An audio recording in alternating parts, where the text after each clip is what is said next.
our channel. Please subscribe my channel. ಎಲ್ಲರಿಗೂ ನಮಸ್ಕಾರಗಳು ಮಕ್ಕಳೇ. ಈ ವಿಡಿಯೋದಲ್ಲಿ ನಾವು 7ನೇ ತರಗತಿಯ ಸಮಾಜ ವಿಜ್ಞಾನ ವಿಷಯದ ಭಾಗ 1ರಲ್ಲಿನ ಭೂಗೋಳ ವಿಜ್ಞಾನ ವಿಭಾಗದಲ್ಲಿ 12ನೇ ಅಧ್ಯಾಯವಾದ ಭಾರತದ ಪ್ರಾಕೃತಿಕ ವಿಭಾಗಗಳು ಎಂಬ ಪಾಠದಲ್ಲಿನ ಪ್ರಶ್ನೋತ್ತರಗಳನ್ನು ತಿಳಿಯೋಣ. ಮುಖ್ಯ ಪ್ರಶ್ನೆ 1. ಖಾಲಿ ಬಿಟ್ಟ ಸ್ಥಳಗಳನ್ನು ಸೂಕ್ತ ಪದದಿಂದ ಭರ್ತಿ ಮಾಡಿ. ಮೊದಲ ಬಿಟ್ಟ ಸ್ಥಳ, ಭಾರತವು ವಿಸ್ತೀರ್ಣದಲ್ಲಿ ಪ್ರಪಂಚದಲ್ಲಿ ಡ್ಯಾಶ್ನೇ ಸ್ಥಾನದಲ್ಲಿದೆ. ಇದಕ್ಕೆ ಸೂಕ್ತ ಪದ 7ನೇ. ಭಾರತವು ವಿಸ್ತೀರ್ಣದಲ್ಲಿ ಪ್ರಪಂಚದಲ್ಲಿ 7ನೇ ಸ್ಥಾನದಲ್ಲಿದೆ. ಎರಡನೆಯ ಬಿಟ್ಟ ಸ್ಥಳ, ಕರ್ನಾಟಕದಲ್ಲಿ ಡ್ಯಾಶ್ ಜಿಲ್ಲೆಗಳಿವೆ. ಇದಕ್ಕೆ ಸೂಕ್ತ ಉತ್ತರ 31. ಕರ್ನಾಟಕದಲ್ಲಿ 31 ಜಿಲ್ಲೆಗಳಿವೆ. ಮೂರನೆಯ ಬಿಟ್ಟ ಸ್ಥಳ, ಭಾರತದಲ್ಲಿ ಡ್ಯಾಶ್ ರಾಜ್ಯಗಳು ಹಾಗೂ ಡ್ಯಾಶ್ ಕೇಂದ್ರಾಡಳಿತ ಪ್ರದೇಶಗಳಿವೆ. ಇದಕ್ಕೆ ಉತ್ತರ 28 ಹಾಗೂ 8. ಭಾರತದಲ್ಲಿ 28 ರಾಜ್ಯಗಳು ಹಾಗೂ 8 ಕೇಂದ್ರಾಡಳಿತ ಪ್ರದೇಶಗಳಿವೆ. ಭಾರತ ನಾಲ್ಕನೆಯ ಬಿಟ್ಟ ಸ್ಥಳ, ಭಾರತದ ಅತ್ಯಂತ ಎತ್ತರವಾದ ಶಿಖರ ಡ್ಯಾಶ್. ಇದಕ್ಕೆ ಸೂಕ್ತ ಉತ್ತರ ಮೌಂಟ್ ಗಾಡ್ವಿನ್ ಆಸ್ಟಿನ್. ಭಾರತದ ಅತ್ಯಂತ ಎತ್ತರವಾದ ಶಿಖರ ಮೌಂಟ್ ಗಾಡ್ವಿನ್ ಆಸ್ಟಿನ್. ಐದನೆಯ ಬಿಟ್ಟ ಸ್ಥಳ, ಕರ್ನಾಟಕದ ಹೆಬ್ಬಾಗಿಲು ಎಂದು ಡ್ಯಾಶ್ ಅನ್ನು ಕರೆಯುತ್ತಾರೆ. ಇದಕ್ಕೆ ಸೂಕ್ತ ಪದ ನವಮಂಗಳೂರು. ಕರ್ನಾಟಕದ ಹೆಬ್ಬಾಗಿಲು ಎಂದು ನವಮಂಗಳೂರನ್ನು ಕರೆಯುತ್ತಾರೆ. ಆರನೆಯ ಬಿಟ್ಟ ಸ್ಥಳ, ಕರ್ನಾಟಕ ರಾಜ್ಯದಲ್ಲಿ ಅತಿ ಹೆಚ್ಚು ಮಳೆ ಬೀಳುವ ಪ್ರದೇಶ ಡ್ಯಾಶ್. ಇದಕ್ಕೆ ಸೂಕ್ತ ಪದ ಆಗುಂಬೆ.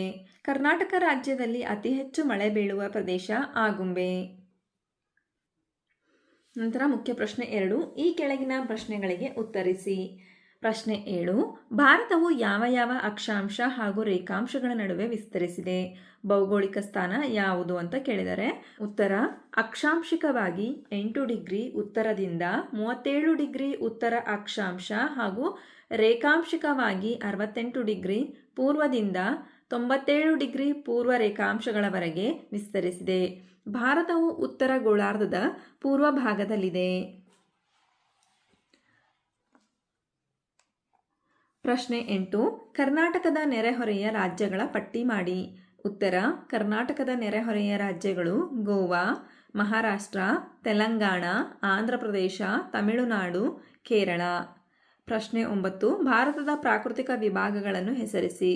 ಉತ್ತರ ಭಾರತದ ಪ್ರಾಕೃತಿಕ ವಿಭಾಗಗಳು ಉತ್ತರದ ಪರ್ವತಗಳು, ಉತ್ತರದ ಮೈದಾನಗಳು, ಪರ್ಯಾಯ ಪ್ರಸ್ಥಭೂಮಿ, ಕರಾವಳಿ ಮೈದಾನಗಳು. ಪ್ರಶ್ನೆ 10. ಕರ್ನಾಟಕದ ಪ್ರಾಕೃತಿಕ ವಿಭಾಗಗಳಾವುವು? ಉತ್ತರ ಕರ್ನಾಟಕದ ಪ್ರಾಕೃತಿಕ ವಿಭಾಗಗಳು ಕರಾವಳಿ ಪ್ರದೇಶ, ಮಲೆನಾಡು ಪ್ರದೇಶ, ಮೈದಾನ ಪ್ರದೇಶ. ಪ್ರಶ್ನೆ 11. ಕರಾವಳಿಯನ್ನು ಹೊಂದಿರುವ ಕರ್ನಾಟಕದ ಜಿಲ್ಲೆಗಳನ್ನು ತಿಳಿಸಿ. ಉತ್ತರ ಕರ್ನಾಟಕದ ಕರಾವಳಿ ಜಿಲ್ಲೆಗಳು ಉತ್ತರ ಕನ್ನಡ, ಉಡುಪಿ, ದಕ್ಷಿಣ ಕನ್ನಡ. ಹಾಗಾದರೆ ಮಕ್ಕಳೇ, ಈ ಪಾಠದಲ್ಲಿ ಬಂದಿರತಕ್ಕಂತಹ ಎಲ್ಲ ಪ್ರಶ್ನೆಗಳಿಗೆ ನಿಮಗೆ ಉತ್ತರ ಲಭಿಸಿದೆ ಅಂತ ನಾನು ಭಾವಿಸ್ತಾ ಇದ್ದೀನಿ. ಧನ್ಯವಾದಗಳು. ನಮ್ಮ ವಿಡಿಯೋ ಇಷ್ಟವಾದಲ್ಲಿ ಪ್ಲೀಸ್ ಸಬ್ಸ್ಕ್ರೈಬ್ ಮಾಡಿ, ಲೈಕ್ ಮಾಡಿ, ಶೇರ್ ಮಾಡಿ, ಪ್ರೋತ್ಸಾಹಿಸಿ.